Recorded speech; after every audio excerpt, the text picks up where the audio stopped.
இன்றைக்கு ஆண்டவருடைய பிறப்பின் அறிவிப்பு மார்ச் மாதம் 25ஆம் தேதி செவ்வாய்க்கிழமை. இன்று தேவன் நமக்கு தரும் ஜீவநீரூற்றான இறை வார்த்தைகள் திருப்பாடல் 40, இறை வார்த்தைகள் 6, 7, 8, 9, 10 முடிய. நாம் அனைவரும் பாட வேண்டிய பதிலுரை பாடல். இறைவா இதோ வருகின்றேன், உம் திருவுள்ளம் நிறைவேற்ற. இறைவா இதோ வருகின்றேன், உம் திருவுள்ளம் நிறைவேற்ற. நான் ஆண்டவருக்காக காத்திருக்கின்றேன், எனவே இதோ வருகின்றேன். என்னை குறித்து திருநூல் சுருளில் எழுதப்பட்டுள்ளது. என்னை குறித்து திருநூல் சுருளில் எழுதப்பட்டுள்ளது. இறைவா இதோ வருகின்றேன், உம் திருவுள்ளம் நிறைவேற்ற. என் கடவுளே, உமது திருவுளம் நிறைவேற்றுவதில் நான் மகிழ்ச்சி அடைகின்றேன். உம் திருச்சட்டம் என் உள்ளத்தில் இருக்கின்றது என்றே நான். இறைவா இதோ வருகின்றேன், உன் திருவுள்ளம் நிறைவேற்ற. என் நீதியை நீ நிலைநாட்டிய நற்செய்தியை மாபெரும் சபையில் அறிவித்தேன். நான் வாயை மூடிக்கொண்டிருக்கவில்லை. ஆண்டவரே, நீர் இதை அறிவீர். இறைவா இதோ வருகின்றேன், உம் திருவுள்ளம் நிறைவேற்ற. உமது நீதியை நான் என் உள்ளத்தின் ஆழத்தில் மறைத்து வைக்கவில்லை. உம் வாக்கு பிறழாமையை பற்றியும் நீர் அருளும் மீட்பை பற்றியும் கூறியிருக்கின்றேன். இறைவா இதோ வருகின்றேன், உம் திருவுள்ளம் நிறைவேற்ற. உம் பேரன்பையும் உண்மையையும் மாபெரும் சபைக்கு நான் ஒலிக்கவில்லை. ஆண்டவரே, உமது பேரிரக்கத்தை எனக்கு காட்ட மறுக்காதேயும்.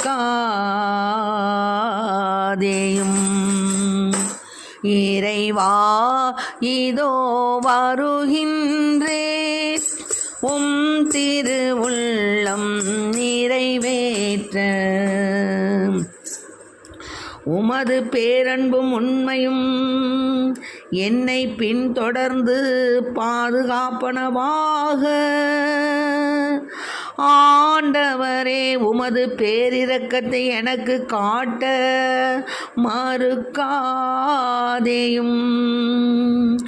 உமது பேரன்பும் உண்மையும் தொடர்ந்து என்னை பாதுகாப்பனவாக. இறைவா இதோ வருகின்றோம், உம் திருவுள்ளம் நிறைவேற்ற. இறைவா இதோ வருகின்றோம், உம் திருவுள்ளம் நிறைவேற்ற.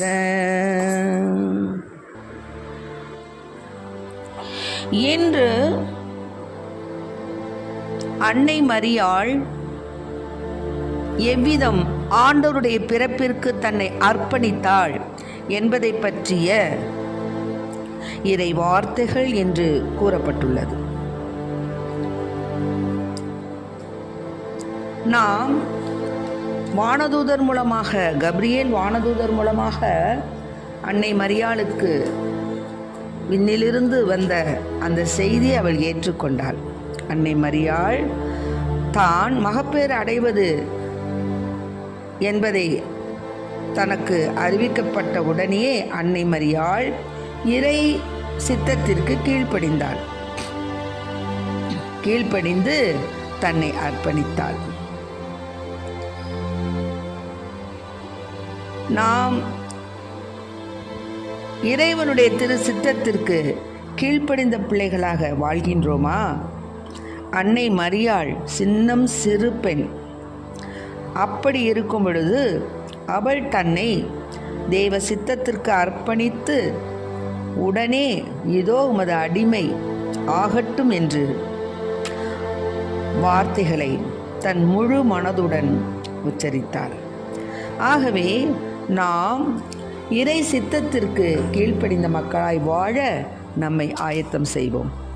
மேலுமாக இன்று கூறப்பட்டுள்ள ஜீவநீர் ஊற்றான இறை வார்த்தைகள், இறைவா இதோ வருகின்றேன் உமது திருவுள்ளம் நிறைவேற்ற. இந்த வார்த்தையை தான் அன்னை மரியாள் தனக்கு விண்ணுலகத்திலிருந்து அனுப்பப்பட்ட செய்திற்கு தன்னை அர்ப்பணித்தாள். இதோ வருகின்றேன். கொஞ்சம் கூட யோசனை பண்ணலை, கொஞ்சம் கூட அவள் அங்கே கேட்கணும் இங்கே கேட்கணும் யாருக்கு ஒன்று கிடையாது. உடனே இதோ வருகின்றேன் உமது திருவுளம் நிறைவேற்ற. ஆகவே அன்பு பிள்ளைகளை, நாம் கடவுளுடைய திருவுளத்தை நிறைவேற்றுவதில் மகிழ்ச்சி உள்ளவர்களாய், மகிழ்ச்சியுடன் நிறைவேற்றுபவர்களாய் நம்மை தயார்படுத்திக் கொள்ள வேண்டும். அதுவே கடவுளுக்கு ஏற்புடைய செய்தி. மேலுமாக மாபெரும் சபையில் உமது நற்செய்தியை அறிவிப்பேன். நான் வாயை மூடிக்கொண்டிருக்கவில்லை. ஆண்டவரே, நீர் இதை அறிவீர். உமது நீதியை நான் என் உள்ளத்தின் ஆழத்தில் மறைத்து வைக்கவில்லை. உம் வாக்கு பிறழாமையை பற்றியும் நீர் அருளும் மீட்பை பற்றியும் கூறியிருக்கின்றேன். ஆகவே உமது பேரன்பையும் உண்மையையும் மாபெரும் சபைக்கு நான் ஒப்பு கொடுக்க என்னை தயார் செய்கின்றேன் என்று நம் ஒவ்வொருவரையும் நாம் தயார் செய்து கொள்ள வேண்டும். அப்பொழுதுதான் ஆண்டவருடைய பேரிரக்கம் நம் முன் நிற்கும். அவரது பேரன்பும் உண்மையும் தொடர்ந்து நம்மை பாதுகாக்கும். எனவே இந்த 40வது திருப்பாடல்ல புகழ்ச்சி பாடலாக இந்த திருப்பாடல் அமைந்திருக்கிறது. நான் ஆண்டவருக்காக பொறுமையோடு காத்திருந்தேன். அவரும் என் பக்கம் சாய்ந்து என் மன்றாட்டை கேட்டருளினார். ஆமேன். ஆக 40வது திருப்பாடல்ல 1, 2, 6 முடிய ஆண்டவரிடம் நாம் பொறுமையோடு காத்திருக்க வேண்டும்.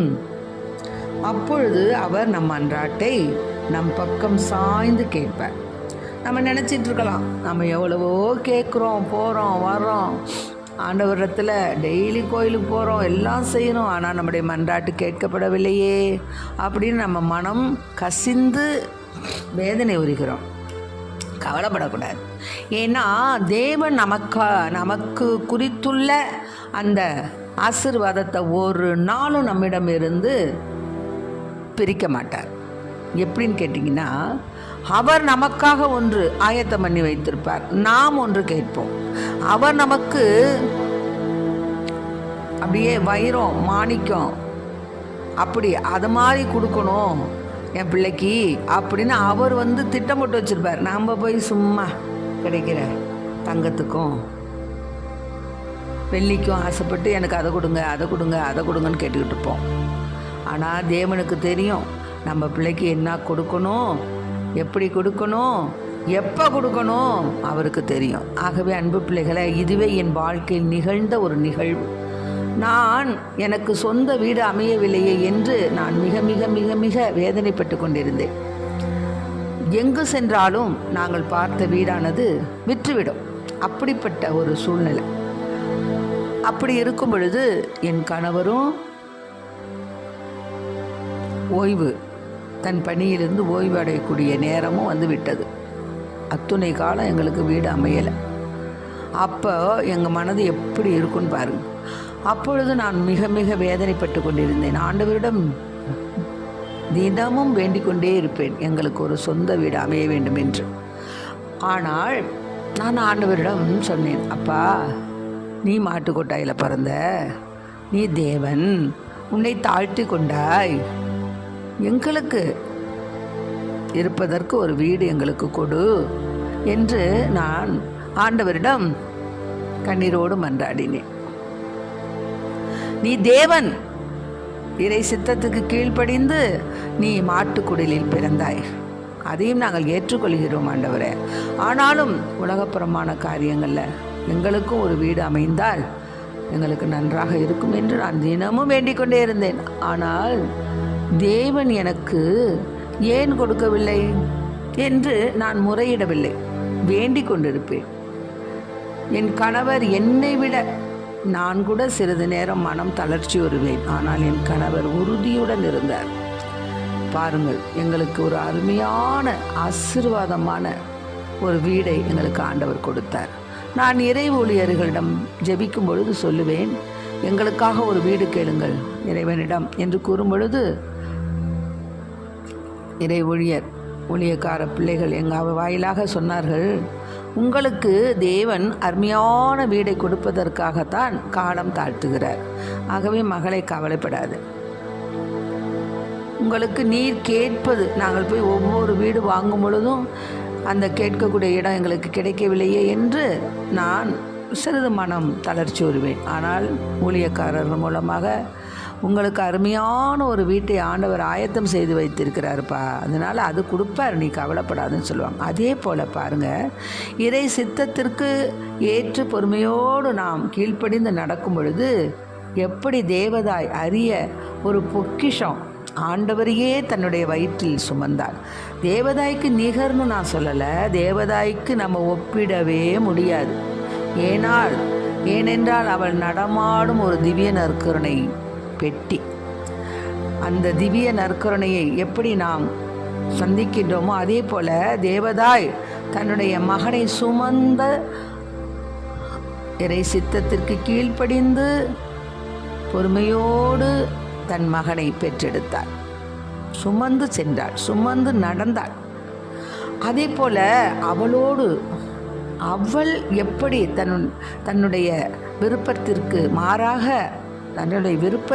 மாறாக என்று கூற முடியாது, இறை சித்தத்திற்கு ஏற்ப அவள் பொறுமையோடு ஆண்டவருடைய அந்த வார்த்தையை ஏற்றுக்கொண்டாள். வானதூதர் கபிரியேல் தூதர் சொன்னவுடன் அதே போல் எனக்கும் அருமையான ஒரு வீடு எங்களுக்கு ஒன்று அமைந்தது.